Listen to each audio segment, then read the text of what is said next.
나이가 들어도 성생활에 대해 공부해야 한다고 얘기하면 나이에 무슨 하고 그냥 넘어가는 분들이 대부분이에요. 젊어서는 성이나 육체적인 부분에 관심이 많다 보니 공부도 하고 그러는데요. 나이가 들면 아무래도 이런 노력이 덜하게 되죠. 오늘은 전문가들의 의견을 바탕으로 노년의 성생활에 관해서 여러분들과 얘기를 나눠보려고 해요. 체력이 떨어지기 시작하는 나이라면 모두 해당이 되는 얘기일 텐데요. 저도 흥미있는 주제라 열심히 준비했어요. 먼저 좋아요 한번 부탁드릴게요.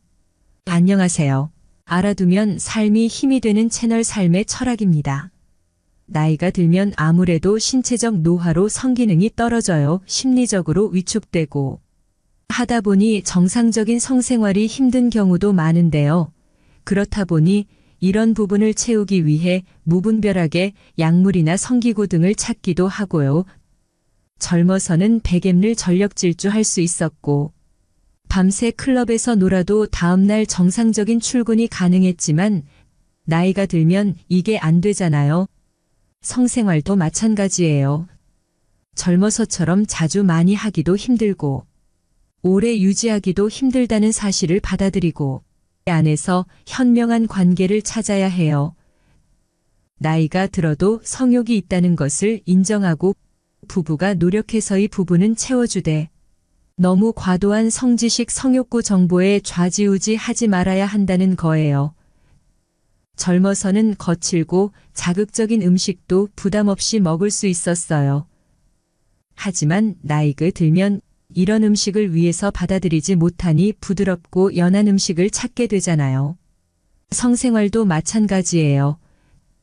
젊어서처럼 삽입 위주의 성관계 자극적인 성관계만을 고집할 것이 아니라 신체의 접촉, 대화 등 성관계를 둘러싼 애정과 친밀감의 표현도 중요한데요. 육체적인 결합 외에도 서로에 대한 관심, 친밀한 대화, 애무, 포옹, 키스, 느낌 공유 등 정서적인 부분 성관계인 거예요. 점잖게 표현했지만 부부끼리 좀 저속한 대화도 나누고 서로를 자극하는 음란한 행동도 해보고 하라는 거죠. 부부끼리니 가능한 거 아니겠어요?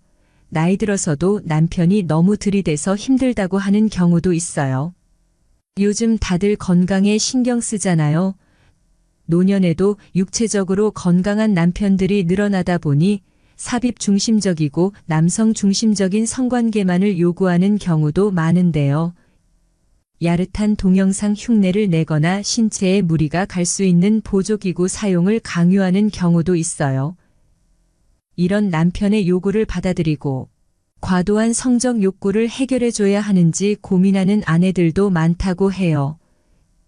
이렇게 성적인 부분에서 성향이 안 맞는 아내는 남편의 요구에 모멸감이나 수치심을 느낄 수 있는 부분이거든요. 나이 들어서 부부간의 성 문제는 누구누구는 일주일에 몇 번도 넘게 한다.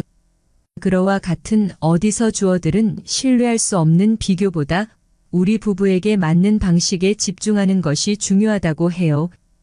이건 너무 심하고 음란한 거 아니야 하는 거라도 서로가 괜찮다면 그건 괜찮은 거예요. 하지만 그리 심하지 않은 행동이라도 한쪽에서 거부하면 그건 안 되는 거예요. 남편들은 아내의 몸에 대한 이해가 필요해요. 폐경 이후 여성의 몸에 대한 두 가지 오해가 하나는 폐경이 되면 여성의 성기능이 끝났다고 생각하는 경우고요. 두 번째는 폐경과 상관없이 예전처럼 정상적인 관계가 가능할까라고 생각하는 경우인데요. 두 가지 모두 정답이 아니라고 해요. 폐경 이후 호르몬의 변화로 달라진 아내의 성적인 흥분을 어떻게 해야 불로 일으킬 수 있을지를 고민하는 것이 우선이어야 할 거예요. 아내도 남편을 이해할 필요가 있는데요. 나이 들어서도 끊임없이 요구하는 남편을 주책이 아니라 당연한 거라고 받아들여야 해요. 젊어서처럼 발기가 잘 이루어지지 않으니 성적인 욕구가 없을 거라고 생각하는 경향이 있는데요. 물론 젊어서처럼 매일 밤 활활 불타오르진 않지만 남자의 이런 욕구는 없어지지 않아요. 옛말에 남자는 문지방 넘어갈 힘만 있으면 할 수 있다고 하잖아요. 이런 남편의 욕구를 아내가 늙어서 주책이라고 생각하고 무시하면 남편은 남성으로서의 존재감이 부정당하는 느낌이라 자신감을 잃고 울감에 빠지는 경우도 있어요. 이렇게 끊임없이 요구하고 들이대는 경우가 아니라 전혀 요구하지 않는 남편의 경우는 이런 쪽이 아닌가 생각해 봐야 해요. 미국 노년학회에서 65세 이상 기혼 남녀를 대상으로 노년의 성관계와 행복감에 대한 연구 결과를 발표했는데요. 한 개월에 한 번 이상 성생활을 한 노년 부부의 경우 60%는 전반적인 행복도 조사에서 행복하다고 응답했고 80%가 결혼 생활에 대단히 만족한다고 답했어요. 반면 지난 1년간 한 번도 성관계를 갖지 않는 노년 부부의 경우 행복하다고 응답한 비율은 40%, 대단히 만족한다는 응답은 59%에 불과했어요. 그만큼 나이가 들어도 성관계를 유지하는 것이 부부간의 행복감을 높이는 비결이라는 거예요. 성관계는 부부 사이의 행복뿐만 아니라 신체적인 활력도 주는데요. 너무 무리하지 않은 성관계는 그 자체로 근육 운동이기 때문에 효과적인 건강법이에요. 노년의 성생활이 건강에 좋은 이유는 다음과 같은데요. 1. 혈액순환에 좋다. 2. 노화 치매 건망증 진행을 억제한다. 3. 우울증 치료에 효과적이다. 4. 면역 기능이 강화된다. 5. 근육의 긴장을 풀어줘 통증이 완화된다. 6. 여성 골다공증을 예방한다. 7.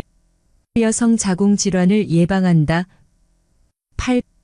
피부 미용에 좋고 젊어 보인다. 9. 남성 발기부전을 예방한다. 10. 남성 전립선 질환을 예방한다. 이렇게 좋은 걸 나이 들었다는 이유만으로 포기할 순 없겠죠. 그리고 노년의 성행위는 흔히 복상사라고 하는 심장마비를 일으킬 위험이 있다고 믿는 사람들이 있는데요.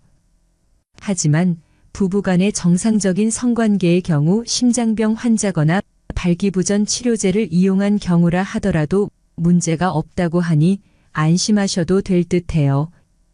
연구에 의하면 성생활로 인한 복상사 등의 위험이 가장 높은 사람은 심장병 환자가 아니라 익숙하지 않은 환경에서 자신보다 더 젊은 여성과 혼의 정사를 갖는 남성들이라는 거예요. 한마디로 주체할 수 없는 흥분 때문에 가는 건데 부부 사이에 웬만해서 이런 흥분은 일어날 일이 없잖아요. 62세 남성 김 씨는 성생활에는 관심이 있었지만 발기부전으로 성생활을 못하는 시간이 길어져서 끙끙 앓다가 용기를 내서 아내에게 자신의 상태를 얘기했는데요. 활달하고 적적인 아내가 남편 대신 비뇨기과를 예약하고 같이 상담을 받았어요. 다행히 김 씨의 상태는 음경의 혈액순환이 원활하지 못해서 생긴 발기부전으로 간단한 의약품 복용만으로 해결이 가능했는데요. 그 이후 부부간의 스킨십과 성생활이 더 활발해지면서 제2의 신혼을 맞았다고 해요. 이처럼 노년의 성관계에 있어서 크게 나타나는 문제가 남성은 발기부전, 여성은 윤활렉 분비가 주로 발생하는 성교통 경우가 많은데요. 이런 부분은 위의 사례처럼 약물이나 치료, 윤활제 사용 등으로 간단하게 해결이 가능한 부분이니 망설이지 마시고 해결책을 찾아 나서세요. 또 걷기, 달리기, 스쿼트 등 하체 운동은 성기능 장애를 예방하는 데 효과적이에요. 항문을 조이는 케겔 운동은 요실금을 줄이고 성감을 높일 수 있다고 알려져 있고요. 골반 근육을 조이는 케겔 운동은 항문에 빨대를 꽂은 것처럼 상상하고 항문의 빨대를 통해 물을 지그시 빨아당긴다는 느낌으로 항문을 천천히 조였다, 풀었다를 반복하면 돼요. 노년에는 부부간의 성욕 차이가 분명히 있기 때문에 성생활 횟수나 방식에 관해서 대화를 통해서 조율할 필요가 있어요. 삽입선교만을 성생활이라는 생각에서 벗어나야 하고요. 성은 부부만의 은밀한 대화이기 때문에 솔직히 소통하고 서로가 받아들일 수 있는 범위 안에서 다양한 방식으로 만족을 찾을 수도 있는 거예요. 지금까지 노년의 성생활에 관해서 말씀드렸는데요. 미국의 배우 존 베리모어는 성생활에 관해서 아주 적은 양의 시간만을 차지하는데 엄청나게 많은 양의 곤란함을 야기하는 것이라고 재치 있게 표현했어요. 그만큼 절제와 노력이 필요한 부분이라는 거겠죠. 영상 끝까지 봐주셔서 감사드려요. 오늘 정보가 도움되셨다면 구독, 좋아요, 알림 설정해 주시고요. 더 유익한 영상으로 다시 찾아뵐게요. 감사합니다.